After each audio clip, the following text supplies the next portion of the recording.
Hi, Cliff fans, and welcome to another one of my album reviews.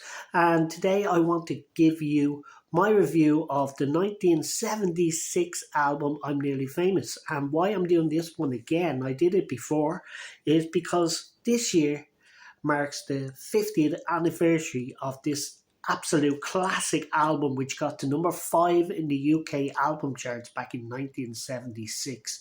And yeah, it's definitely in my top 5 favourite Cliff albums of all time. But this was considered Cliff's comeback into the album charts. And as I say, the album made number 5 in the UK. Cliff's albums weren't doing really well. I think the last time he had an album in the top 10 was back in one of the movie soundtracks. So it was a good while. And this was Cliff back to his very best, or the beginning of a whole new Cliff Richard. And it started out with this album, and it was produced by, I can call him my buddy, because I've spoken to him and met him a couple of times now, Bruce Welch. He produced this. He produced this album, and he produced the next couple of albums for Cliff. So this was the first one, and I believe Peter Gormley, who was Cliff's manager at the time, he kind of suggested the person who could find some songs for Cliff to put on his next album would have a chance of producing. So Bruce, he went off and he found all these great songs. He found Miss You Nights. He found another one with falsetto called I Can't Ask for Anything Else But You, and a couple of others. Cliff had already received one song from his guitarist at the time, who was Terry Britton, and it was called Devil Woman, but Cliff wasn't sure whether it would be the right song for him to record. He loved the song, but he didn't think his fans would accept him doing this it's kind of hard rock compared to Goodbye Sam, Hello Samantha, for instance, and Power to All Our Friends, songs that he's previously done in recent years. But thanks to Bruce Welch, Bruce Welch convinced him to do songs that were completely different from recognisable kind of Cliff sound songs like Summer Holiday. He said nothing can sound like Summer Holiday or The Young Ones or Living Doll or Congratulations or Power to All Our Friends. It has to be a new sound.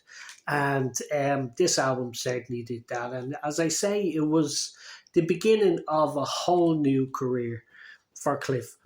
And he hasn't looked back since, I don't think. And up until that point, if you were to ask Cliff what his favourite song of all his songs that he's released, of his own songs, up until 1976, he would have said The Day I Met Marie, which was written by Hank Marvin. Fantastic song. But that seemed to change after now as well. After 76 with I'm Nearly Famous, he stayed, there's dozens of fantastic songs to come, like Carrie, We Don't Talk Anymore, Some People, Wire for Sound. There's some absolute crackers in the future. But it began with this album.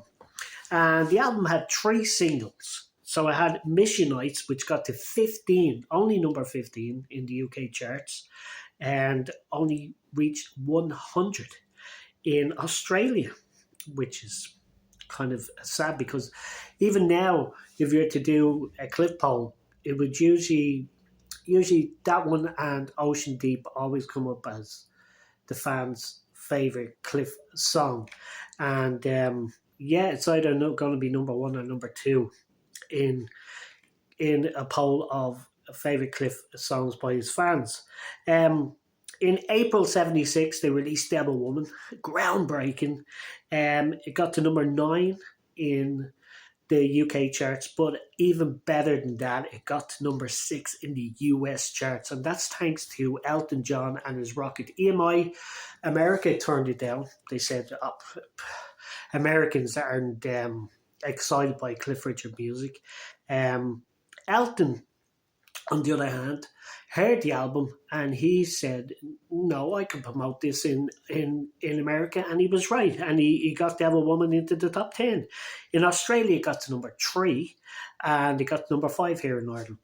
Then in July, they released that song I just mentioned, I Can't Ask for Anyone Else But You.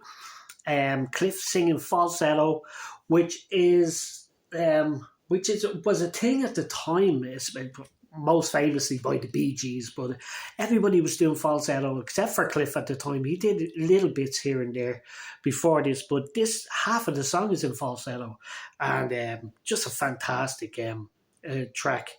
And it opens the album actually, and it reaches number 17 in the UK charts, number 80 in the American charts. Pity it couldn't have followed Devil Woman, but it got to number 2 here in Ireland. It was the most successful out of all the songs here in Ireland.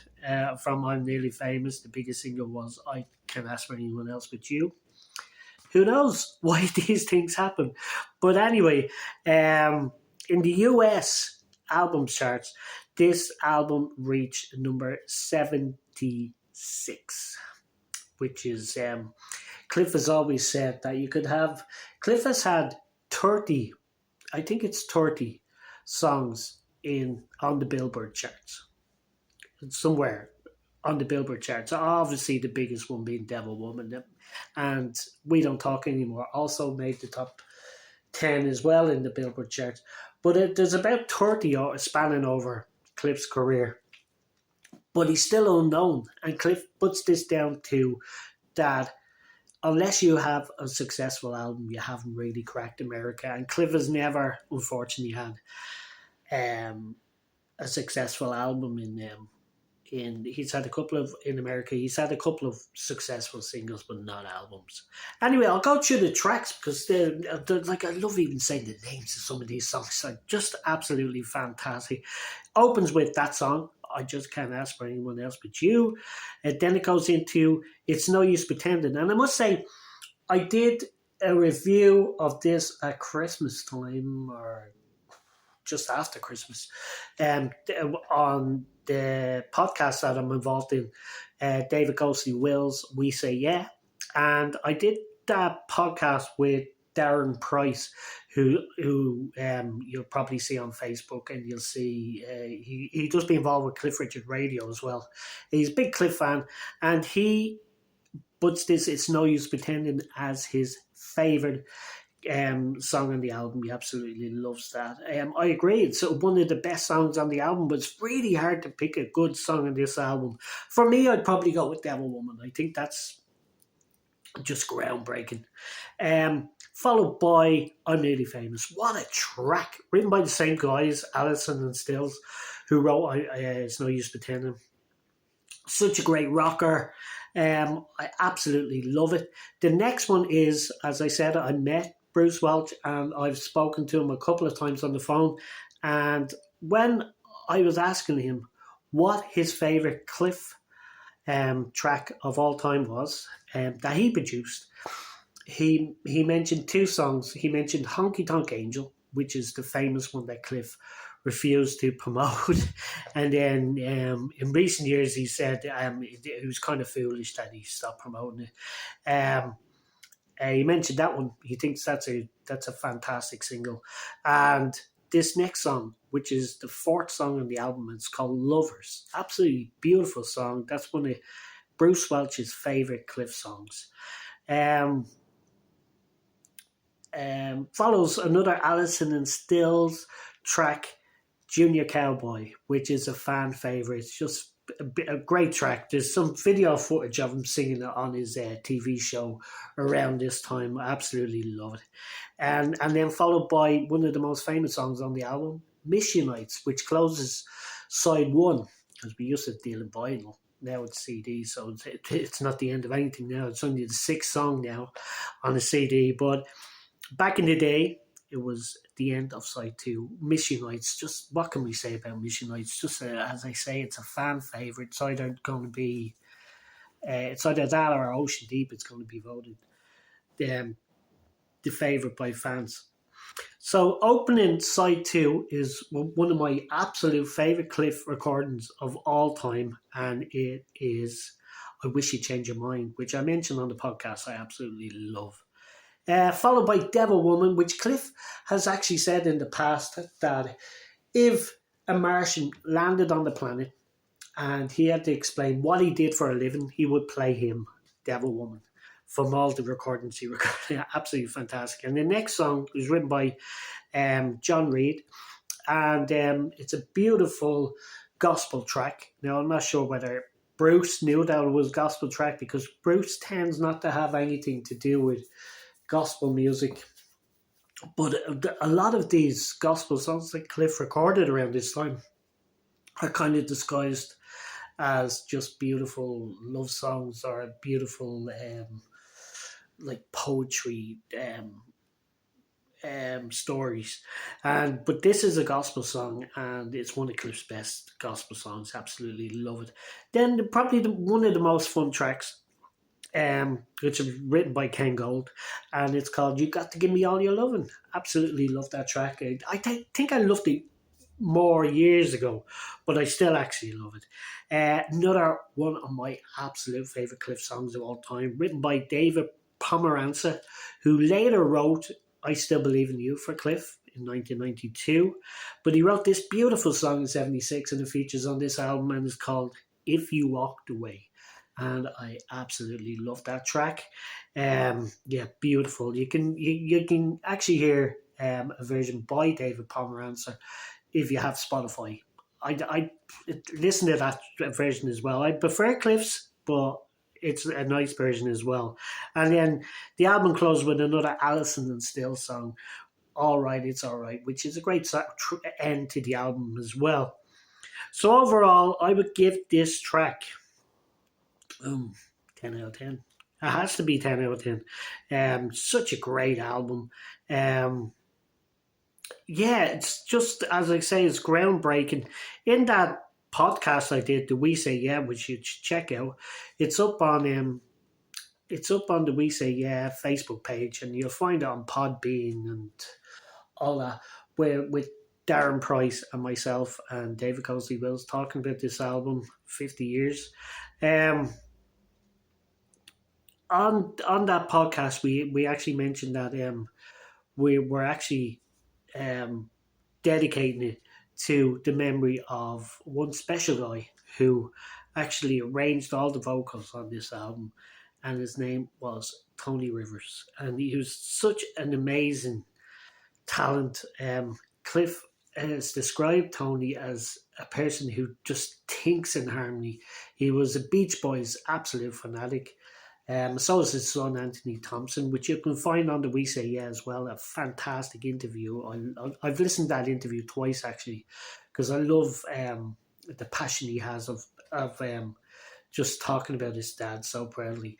Yeah, Tony Rivers, just a master of harmonies, and he brought Cliff into. I think he contributed to this album a lot as well, because up until this point, Cliff was basically using female backing vocals, famously Olivia Newton-John, Pat Carroll, and in some of the Japan albums, he had Japanese girls doing backing vocals, which I never thought worked. I didn't think. I love Cliff singing duets with women, but I don't think women backing vocals works with some of these songs. And Tony Rivers introduced this kind of Beach Boys kind of backing vocals approach, and you can hear that on songs like "Miss You Nights" and "I Wish You Change Your Mind" and "It's No Use Pretending." That's all Tony's arrangements. So, yeah, this album, 10 out of 10. I absolutely love it. It'd be interesting to get your thoughts on this album.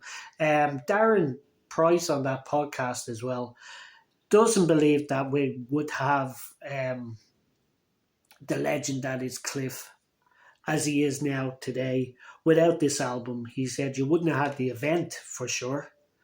You wouldn't have had Cliff filling out arenas all over the place. He reckons that he would have went into a kind of Marty Wilde.